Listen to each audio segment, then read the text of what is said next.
All right, everybody. It is the end of summer here in Gibraltar. So we just celebrated National Day on Tuesday. Now is the time that everybody gets back to work. And I suppose the Gibraltarians would say that they work really hard 9 months of the year and they really enjoy their summers. So today I'm going to give you a bit of a rundown on 10 things that you need to know about Gibraltar before you move here. I've been here for 2.5 years. I have lived in Ocean Village and I've lived in the South District here in Rosia Bay.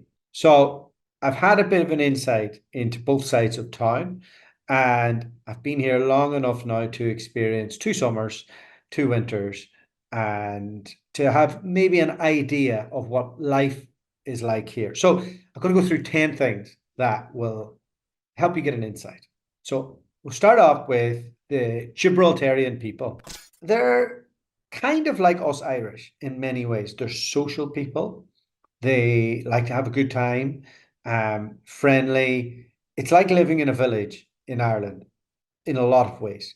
And the people themselves are Janito, they will call themselves. And they're British, but they're kind of more Gibraltarian than pure British.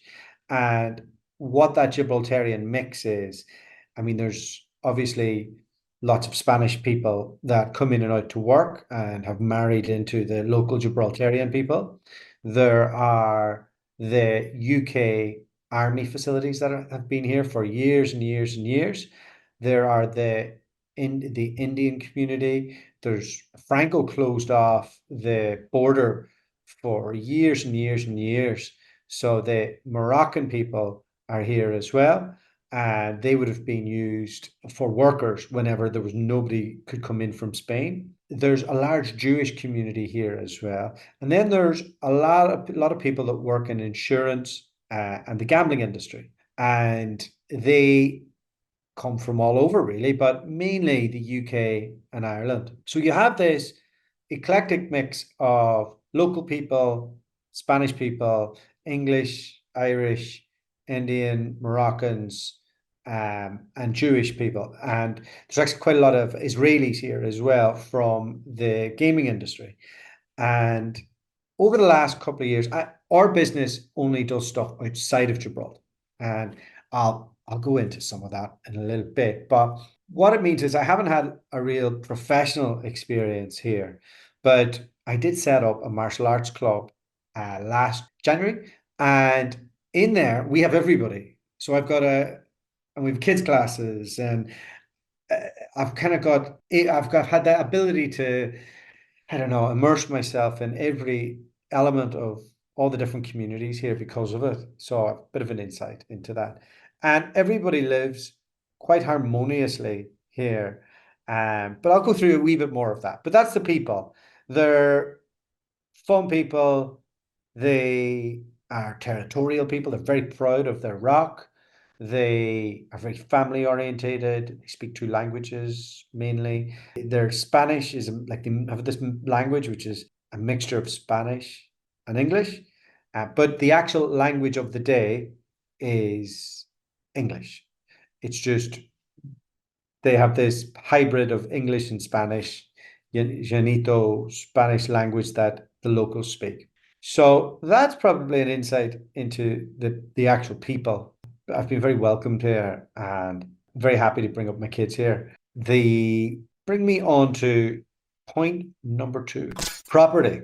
Okay, so Gibraltar's tiny, right? So there's no space here, and there's constant tension between Spain and Gibraltar. Spain would have a claim of ownership here in their eyes. Gibraltarians don't want anything to do with them and want to keep it British. And Britain kind of have a passing interest here, but kind of threw Gibraltar under the bus when it came to the Brexit negotiations. And now we've got this bit of a standoff here on Spain, Gibraltar, passports in, out. It's very complicated, but it leads me into property. So because space is so limited, any new property is is a matter of reclaiming land from the sea or regenerating older property. The government do provide affordable housing for the locals, or they have the 50-50 schemes that they can get on a list whenever they're, I think it's 18 or whatever. And, by the time they're 28 or whatever, they'll have a chance to get a mortgage. One of the last few places in the world, I think you can get an affordable mortgage as somebody trying to buy a house. So that's a great thing that it does. Although they will tell you that, it's quite expensive and that's all. I don't know. But from my experience in property, it's very expensive. It's very expensive for rent. And it's been probably the hardest piece of moving here. And especially when you're used to a bit of space from the UK or Ireland or Australia where I've lived, that you kind of expect it and you pay a premium for it. And I've done that. The next house or apartment I get, it'll be a bit more affordable. I think I'll lower my costs a little bit. Buying property when you're here, it's handy enough. Like they have their own banking system, their own credit system, which is linked to the UK. All of that was very easy. And they approved us for mortgages and did all of that, much better than the UK, in fairness. And, there's off-plan options and there are new developments, there are old houses, lots of family, 2 bedroom, 3 bedroom apartments for sale, but they're bloody expensive. Um, so that is the hardest piece here. And rent is a nightmare. So a lot of the locals will have a modest enough house here. They might have a big family house in Spain and they'll live modestly here because the system's great and there's a good sense of community and it's safe and loads of positives to being here. So they'll have a relatively small house here to enjoy the weekends and holidays in mainly in Spain. I see a lot of back and forth on that. Um, but it's a complex one property, and it's having lived in Ocean Village and paid a premium, and now in Rosia Bay and paid a premium. I'm looking to sell my house in the UK so I can buy probably a 3-bed apartment here, and then we'll be in a better position. The property is tough. I'll not lie to you, but every other thing, and I'll jump into this actually. Number 3 is cost of living. So I mentioned property is a nightmare, right? And if you're in the system and you're born here and you get a 50-50 housing, all of that, not a nightmare. It's fine. It's grand. But if you're an expat or a migrant or whatever you want to call it, if you've moved here for a job or with a business like we have, um, yeah, that piece is tough. Now, everything else is fine though. And what do I mean by that? Well, I have an Irish passport, so it's my wife and my kids, so we can get over to Spain easy and back. And so we'll do a weekly shop there. Now, everybody can't have that right at the moment.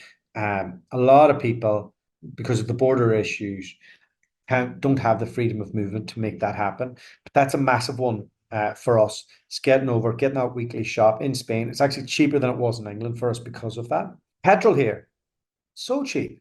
So cheap, way cheaper than Europe and the UK. To buy a car, we did it through the business, and that was really easy and relatively affordable on the terms that we did. And it was an easy process. What other stuff for cost of living? Well, kids' sports is pretty cheap. A lot of the government stuff funds that, but I'll go into that in a bit more detail. Um, Shopping is generally all right. There's a lot of duty-free style shopping here.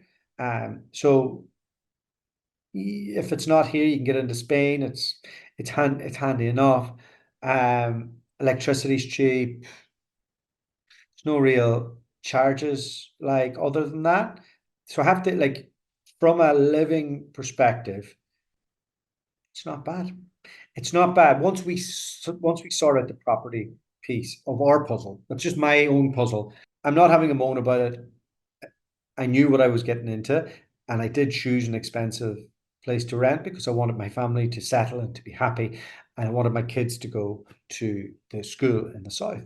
But I'll go into that in a second.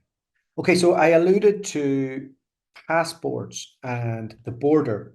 Gibraltar is it's like a peninsula, right? So it's connected to Spain, and there is a border that you have the border, you have the runway for the airport, and then you've got the rock. And you can drive around the rock. There's not a lot else outside of that, right? So um, that border is a nightmare. Getting through it, you never know how long you'll be in the queue for. Now they have cameras and stuff, and if you go at off-peak times, it's fine. But yeah, it's challenging. And for me, with an Irish passport, it's fine. If you have a UK passport, because of Brexit, they'll stamp you, and you can only do, I think it's like 3 months a year in Spain, might be 180 days at a time. But it's they'll be like, why are you going to Spain? And they'll quiz you and they'll make you they'll turn you back at times. So they'll make you show like, oh, you've got a accommodation booked in Spain, because you can be like, oh no, I'm going on my holiday, but they won't want you just going in and out for some reason. They say that every time that there's like negotiations happening between Madrid and London in terms of the treaty that they're trying to get signed, then it just flares up on the border and they really disrespect the Gibraltarian locals. And you can feel it, you can feel when you're going through it, even though I'm a foreigner, I have jib plates in my car. And until I show the Irish passport, you can definitely feel it at the border.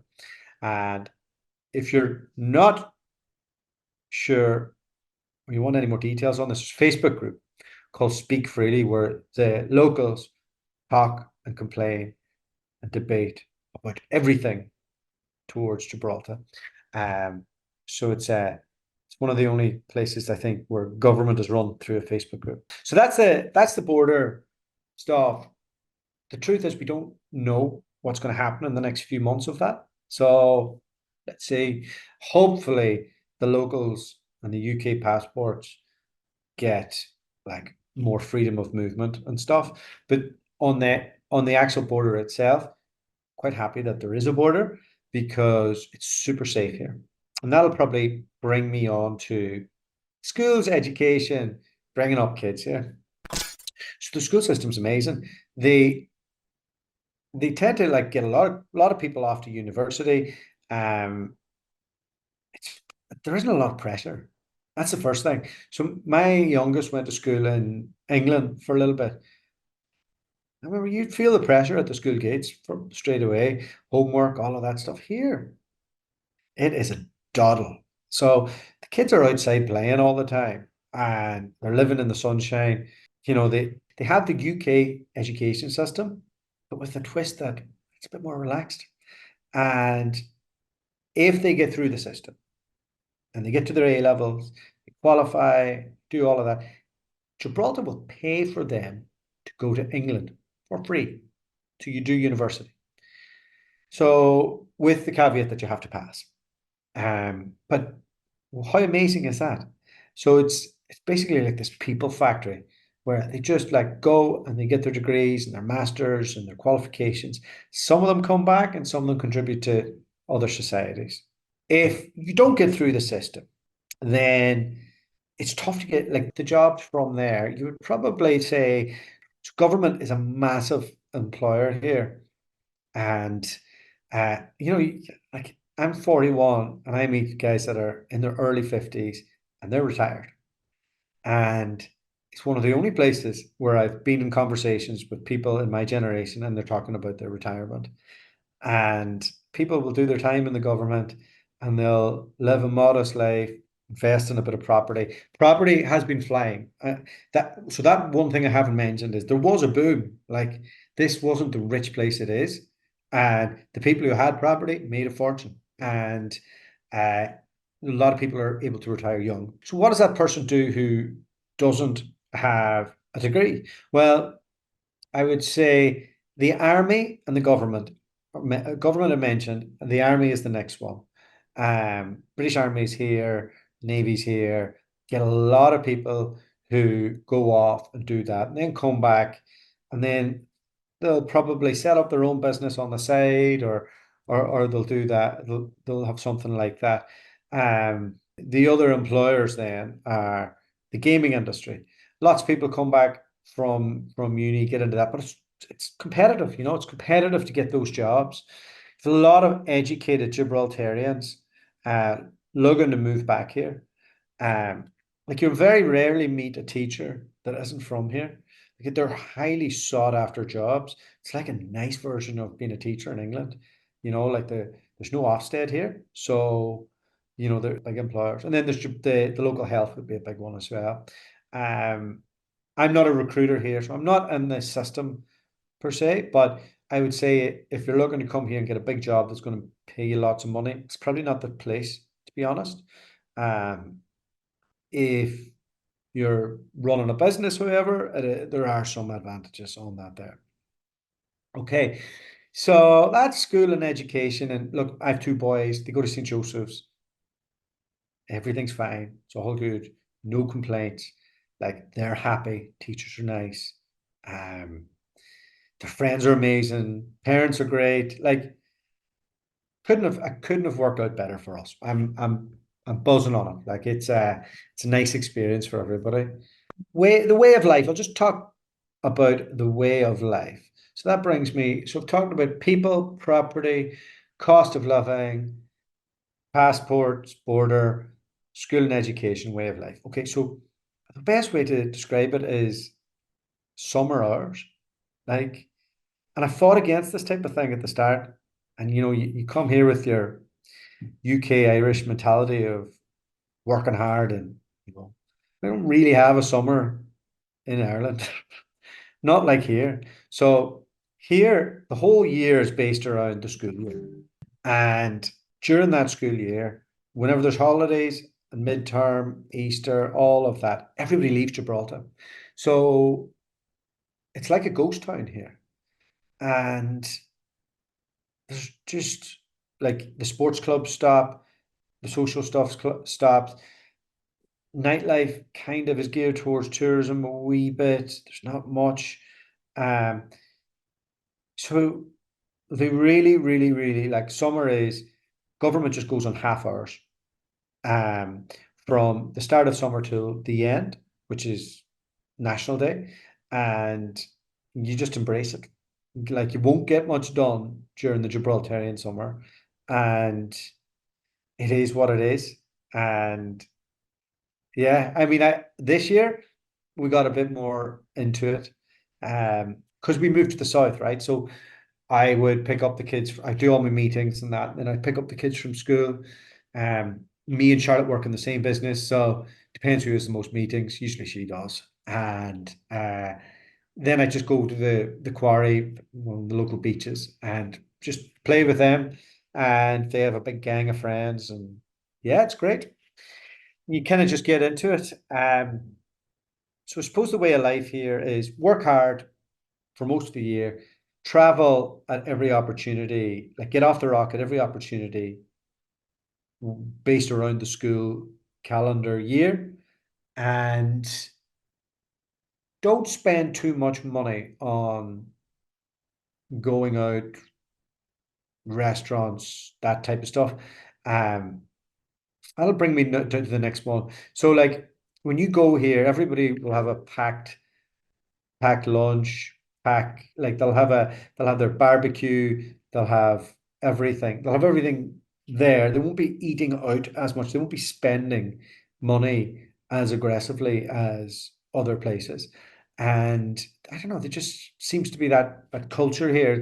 It's hard to get a bar working, it's hard to get a restaurant working, it's hard to get um like the nightlife is kind of it's not very good, right? Like you go to the other side, La Línea, and it's amazing. Like at night, the restaurants are great. There's a vibe, there's a life. Like in Spain, it's obviously going to be cheaper, but like you go to Tarifa and it's magical. Like everybody, like it's just incredible. And the same with Marbella, but everywhere in between and even after Tarifa, like it's a really, really nice spot. So after you hit Marbella, you get Estepona, Duquesa, Sabanines, Grande, and then on the other side, from Tarifa onwards, like you can be in Portugal in less than a day's drive. So make the most of everything outside of Gibraltar when it comes to that. It seems to be the culture. Um, and some of that might also be my age. So I have young kids. I'm 41. I'm running a martial arts club. So a lot of my connections aren't really big drinkers anymore. They would be more serious family guys that work out all the time. And some of them obviously have the odd blowout like myself, but maybe I'm just not in the mix of somebody who's in their mid to late 20s and 30s. Um, but from what I can see, most people save their coin, go to Spain, have their party in Spain, have their holiday in Spain, do all of that. And a lot of time in Gibraltar is family time at the beach. And yeah, that's it's probably something that some of you might want to know. Spain's amazing, by the way. Like it is. I love it. Like I could travel for a day on a plane and it won't be as good as an hour down the road. Like I've no complaints. It's amazing. So the way I view it is this is your functional place. This is your place for life, for making money, for doing all of that, for taking care of your kids. You need a break. You need to relax. You need a party. You need like to go to an amazing restaurant. You go to Spain. This is longer than I thought it was going to be. But I suppose the last time I did this, I didn't really know why a lot. I was kind of guessing. So sports. All right. So tonight I'm going to go to the local judo club, and uh, my two boys are going to do that as well. And they're going to do a double session. And I'm going to go back. I haven't done judo in a while. My ribs kind of find it a bit sore. But we're closed this week in the jiu-jitsu. We're doing renovations, and yeah, go down and get some rounds in there. Loads of martial arts here, which is great for the kids. Um, and like for us as the adults, there's plenty to choose from. The football's big here. Rugby club's great. There's lots of like small niche sports. So one of the great things that Gibraltar did um, is a lot of these military barracks that are here. They've they repurposed them as sporting halls and musical halls and places for different societies. Um, and they have an organization called the GSLA for that run all of that. Now, when we were setting up our jiu-jitsu club, we couldn't go through the government initially because it's a long story. It might be one for another day. But we've had to rent a private premises, cost a fortune. So we've managed to make that work from the commitment of coaches. My other business the funds a bit of the rent because we run our recruitment business from there. Um, and we've made it work. But all the other sports in Gibraltar are not private. Um, by the way, if somebody wants to give us a premises tomorrow, I will make the business non for profit. It's not making any money. It's not there to make money. But um, the sporting scene here is great. So I set up a jiu-jitsu club with some friends. It's flying. It's so busy. We're open all the time. Good competition team, kids team, and it's really made like loads of great friends for my kids. So everywhere they go, somebody knows them, which is great. And when I look at their week, from all the martial arts, football, rugby, there's not a spare day where they're not doing it. And the rest of the time they're out.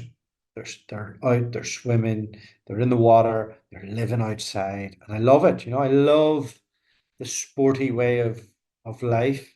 And yeah, it's great for that. I think because the sun shines here all the time, you are in 8 months of or 9 months of amazing weather. So you do tend to want to take care of yourself a bit more than when it's windy and rainy and all. So sports is a very big plus here. Look, it doesn't come without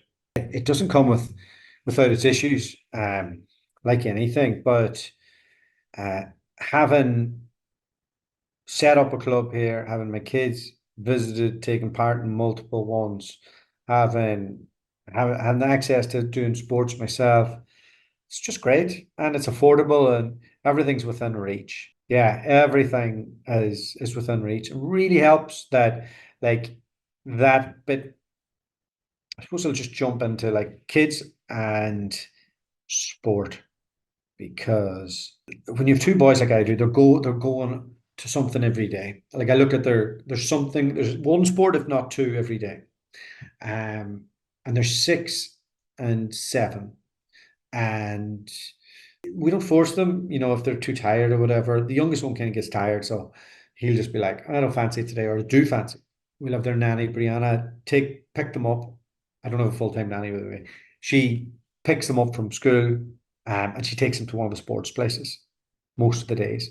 Um, one of those places is the club that I coach in, and I have them in there, and that's 3 days a week. The other will be maybe judo or taekwondo or football or a combination of the above.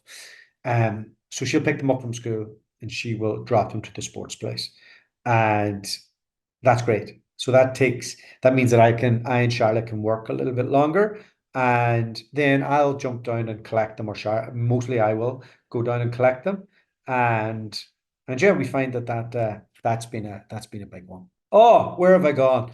I've talked about people, property, cost of living, passports, school, way of life, sports, just on the nightlife stuff again. So I think it used to be a bit of a party town, and then it got super expensive. And then all the people who are got an Irish passport or are working in trades or anything like that, they've moved to Spain. So they've brought their party pound to Spain and they enjoy themselves there.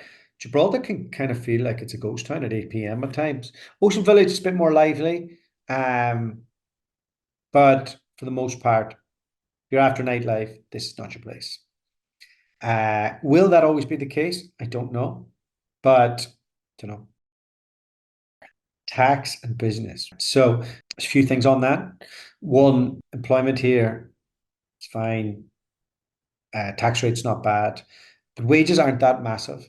So, a lot of people who are employed here live in Spain, and then they pay a tax differential because the taxes are higher in Spain, but they make it work. So that's on that side. On running a business, so the super rich people, 2 million in net assets, lots of other things, I'm sure. I think they pay a once-off fee a year. They have called the Cat 2 residency. Big application procedures, lots of red tape. Usually they have to buy an apartment here. Lots of things in there. Don't quote me on any of that. I'm not one of them, but I do know some people who are, and that is a way of being tax efficient for those people, and they make a lot of money and bring a lot of money into the Gibraltar economy. You can usually spot them as well if you go down to Ocean Village, and you'll see them drinking their expensive drinks. But that's a million miles away from my circle, um, and that the next bit then would be, so like if you're running a remote business like I am, you don't get taxed. You have to pay income tax, but you don't get taxed on foreign-based dividends. So if your money's made from outside Gibraltar, you do save a bit on that. So the first year we were here, business was great. So that was a big one. Last year, the recruitment market tightened up. Tough year. I launched a couple of new things.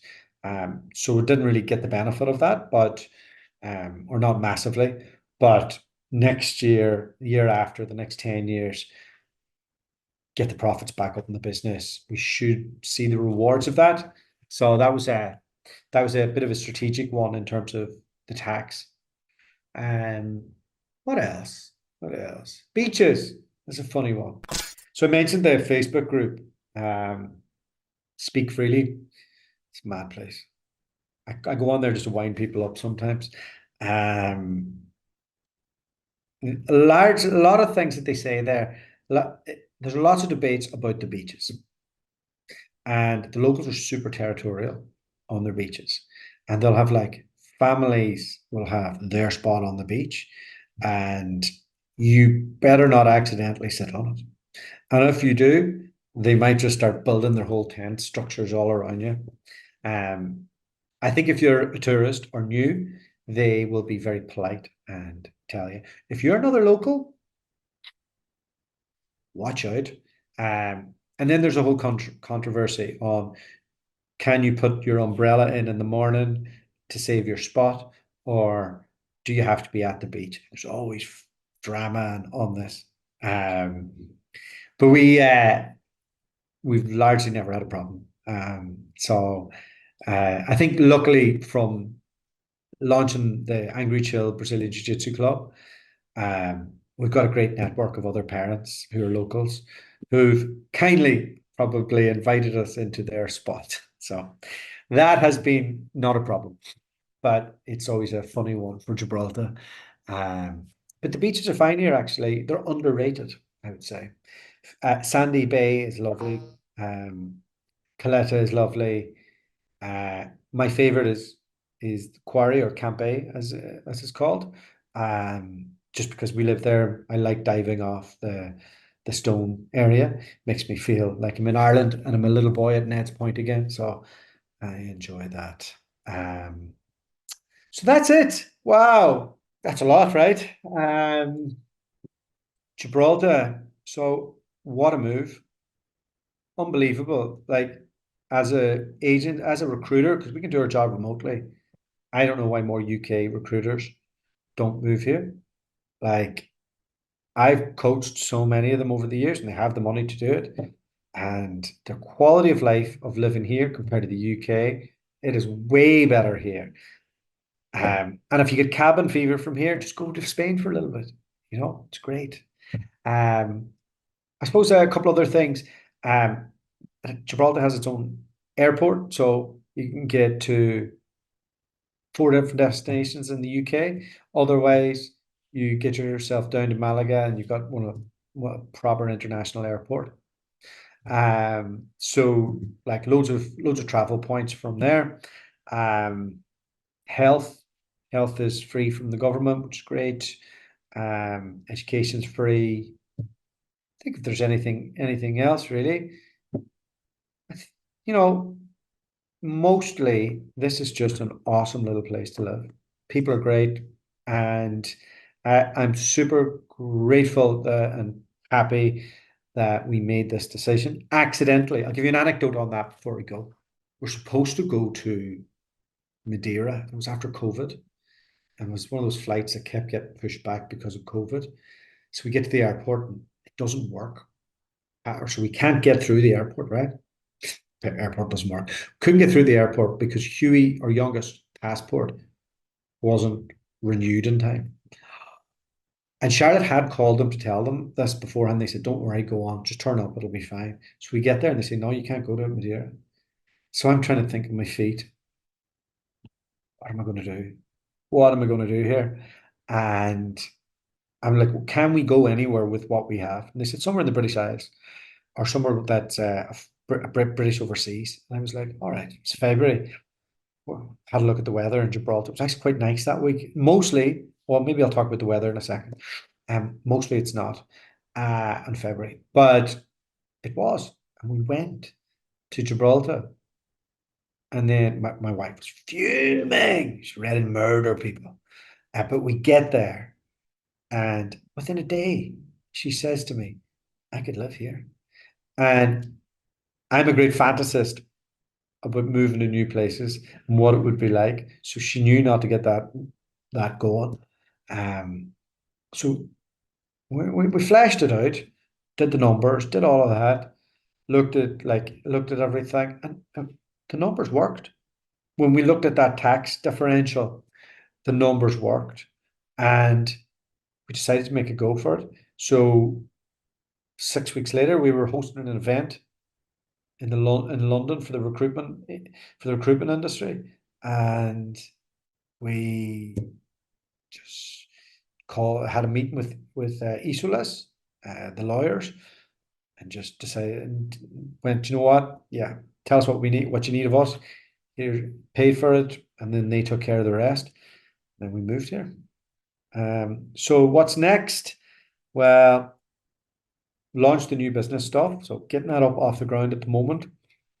Kids are happy in school. The jiu-jitsu club's up, it's running. We're trying to sell our house in the UK, and once we get that done, we will try and buy an apartment here, and then hopefully everything will be then sorted out and ready to go. So, oh, that's quite a lot of stuff I've gone through. Hopefully this helps. Hopefully I haven't just rabbited on about this wonderful little place. If anybody enjoyed this, got any questions, just put it below, and I will come back. All right, thanks.